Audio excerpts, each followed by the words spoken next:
Donald Trump always has some reason to be angry, some complaint he just has to get out, some grievance the poor baby just has to share. And last night, in a midnight meltdown, which is pretty usual for Donald Trump, he decided to set his sights on Rachel Maddow, who has been delivering scathing reports on this despicable first week of the Trump administration. And obviously, that's gotten under Donald's skin because he was attacking Rachel Maddow and absolutely melting down. And we are going to get into it all. But before we do, if I could quickly ask you to leave a like on this video. And if you haven't already and you enjoy our channel, to hit that subscribe button. It goes a long way, and it really means the world to me. Now, before we get into Donald Trump's midnight meltdown, we have to check out what spurred it on, and it was an interview with Rachel Maddow and former prosecutor Ashley Akers talking about Donald Trump's pardons, and I want to get into it right here. From a Justice Department sentencing memo that was filed in court last year, quote, defendant Christopher Joseph Quaglin was among the most violent of the January 6 rioters. He viciously assaulted numerous officers, and this court convicted him of 6 counts of assault, 2 counts of robbery, obstruction of the congressional certification vote, and other offenses. On at least a dozen occasions, he stood face to face with officers as he screamed at, pushed with outstretched arms, punched, swatted, and slapped officers, pushed bike racks into officers, and even choked one officer to the ground. He used his body as a battering ram and employed a stolen police riot shield against the officers in an attempt to force his way into the building. He sprayed several officers directly in the face with chemical irritant. He joined the collective mob pushes against the police line. In total, he was on Capitol grounds wreaking havoc for more than 3 hours. Due to his egregious criminal conduct on January 6th, his refusal to accept responsibility, and the need to deter him and others from further wrongdoing, the government recommends that the court sentence him to 168 months of incarceration. That sentencing memo was written by a Justice Department prosecutor whose name is Ashley Akers. And the Trump-appointed judge who heard that case and considered that memo agreed and sentenced the defendant to 12 years in prison, just shy of what the prosecutors had asked for. Now, less than a year after that, he's out. And one of the last things Ashley Akers did as a prosecutor for the U.S. Department of Justice was submit filings to dismiss charges against defendants in cases she spent years building. Dismiss the charges because these people have been now pardoned by Donald Trump. I say that's one of the last things she did for the U.S. Justice Department because after more than 7 years as a federal prosecutor and involvement in many January 6 cases, Ashley Akers left the U.S. Justice Department today. She's here tonight for her first television interview since leaving her post. Ms. Akers, thanks very much for being here. Thanks for having me. Thanks for your service. You're welcome. After 7 years at the Justice Department, did you want to leave? No, I suppose yes, because I left. But the circumstances came in a way that I didn't expect. Yeah. What is it like to have worked on so many of these January 6 cases? I understand that you may have had as many, if not more, January 6 trials as any prosecutor in the department. What is it like to have all of that work and all of those cases and all of those convictions and all of those sentences wiped away by the president?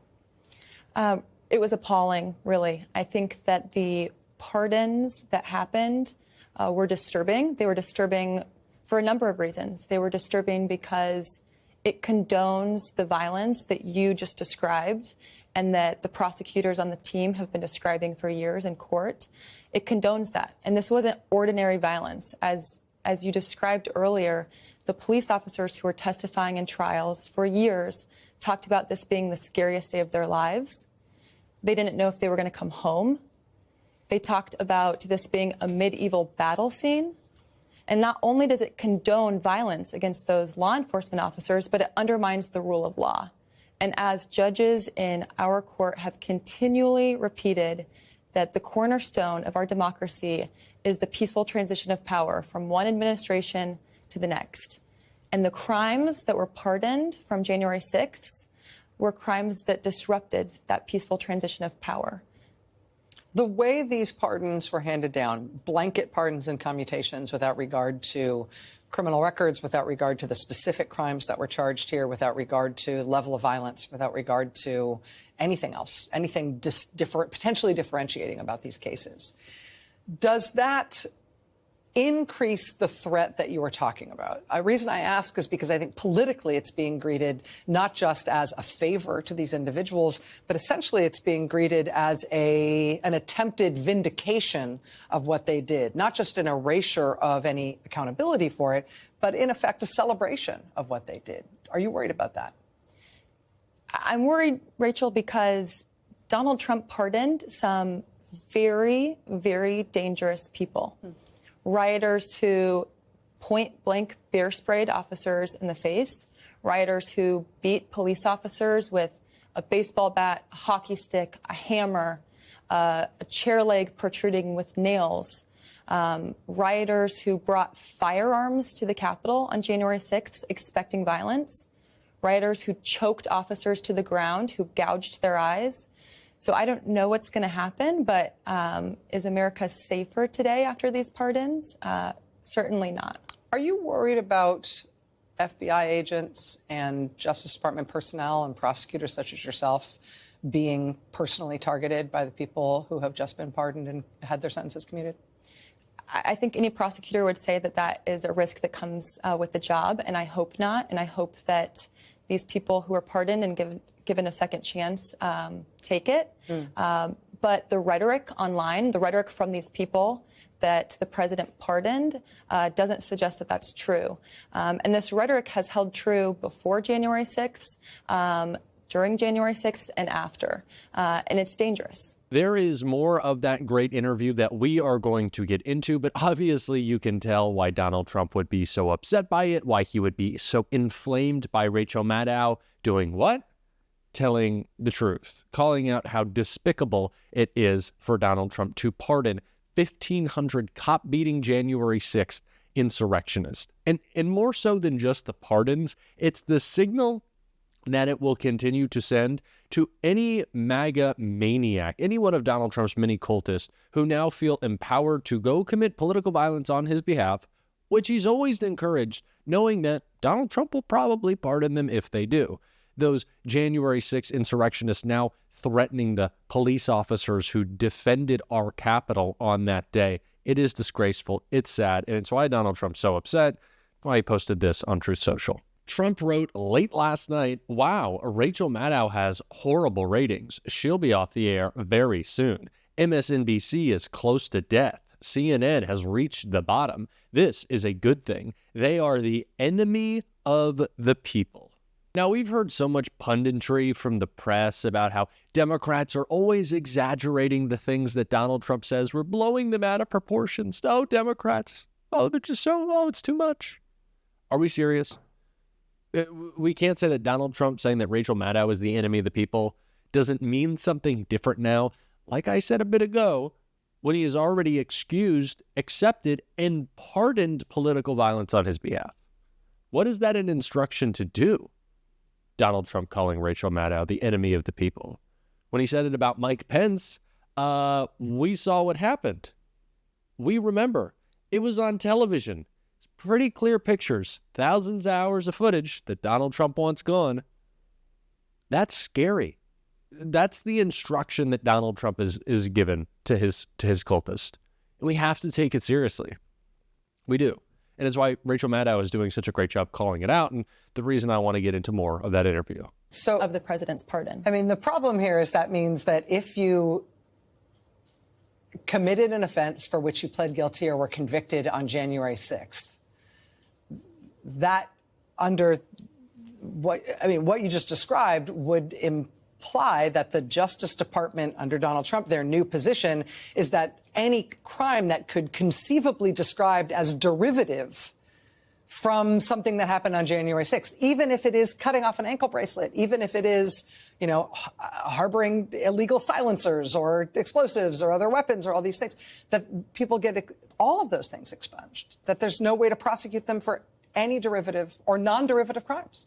I don't know if the department's going to go that far, but the evidence that we have now, based on the filings of the department, there are 2 cases where the department is moving to dismiss in its entirety defendants' cases who have fled the FBI and the court's jurisdiction.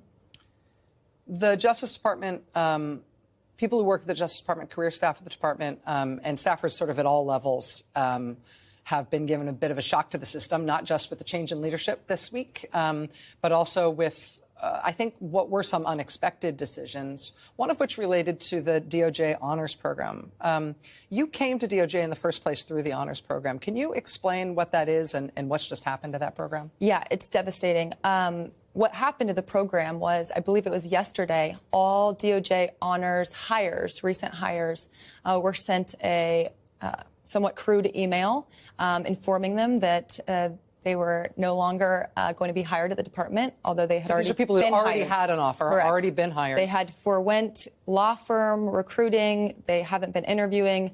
They have jobs at the Department of Justice, or at least an offer of a job. They expected, anticipated to work there. And they were told this week that they no longer should expect that. It's devastating. One of the only ways to come into the Department of Justice as a young lawyer is through the honors program. It's an incredibly prestigious program. It's hard to get in. The people who come in are very bright attorneys. And so for those attorneys, top of their class, have all the awards, have all the credentials, decided not to go to a law firm, decided not to make all the money. They wanted to be public servants, and they were hired as such. And now, unfortunately, they're going to have to find something else. We're also seeing senior career staffers at the Justice Department, including people who have been seen as sort of the infrastructure of the department in terms of some of the ways some of the most complex areas of the law work, essentially shunted into all seemingly into the same office where they're all being told they're now going to work on prosecuting sanctuary cities or something, going after local jurisdictions that have proclaimed themselves to be opposed to the administration's approach to immigration law enforcement. What do you think the impact of that will be? The intention seems to be to try to make all of those senior people quit. That seems to be the intention. I think on the ground in this last week, what it's done is it's just terrified people. Everyone is worried if they're going to be fired or moved. If the goal was to make the department more efficient, I think this had the contrary effect. This is an incredibly frightening time when we see this capitulation from the mainstream press, although there are those who are not doing so. Folks at MSNBC doing a great job, but CNN, ABC, CBS bending the knee to Donald Trump, refusing to give the coverage that is deserved. How despicable the beginning of his administration is. Obviously, the corporate, the billionaire class, all bending the knee, giving Donald Trump whatever he wants. CEOs of information platforms, making sure those algorithms are nice and catered to Donald Trump. But it's the left that controls the media, that controls the information. CEOs, Donald Trump took them, back pocket. But it's liberals? Okay, I'm not going to buy that. And we're going to call it out every single day on the show. And if you want to support that, as always, you can hit that subscribe button. You can leave a like on this video. And if you stuck around to the end, drop a blue heart in the comments. And until next time, I'll see you soon.